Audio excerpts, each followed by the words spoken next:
Fellow Irishmen, it comes as no surprise, but the Crown has once again abandoned us, along with the proud Theresa May and her wretched Conservative Parliament.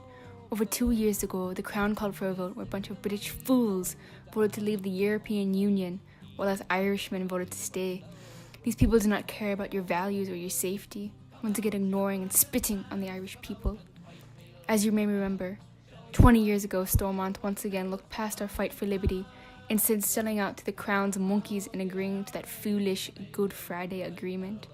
They did not care about the rights of good, faithful Irishmen and women, instead agreeing to be slaves to the Crown and staying in the British Kingdom. Many say the agreement was a success, a peaceful end to the fight for republicanism, but these fools would be lying to themselves. 20 years ago, they tried to bury the cause for Irish republicanism. The fire in those fighters' hearts could not be put out, and again it must be called upon to save the Irish people. The agreement only teases dust with the idea of a united Ireland, with their soft borders and dual citizenship. But this is not enough. It was never enough. Did they forget what our forefathers fought for? What the Easter rebels died for? Those that were slaughtered on Bloody Sunday, were they just nothing? Our blood brothers for centuries have laid down their lives for the greater good of a united Ireland, and now as volunteers must once again fight the tyrants in Westminster. You may ask, brothers, how you can stop this. What can we do against the tyranny of the Crown?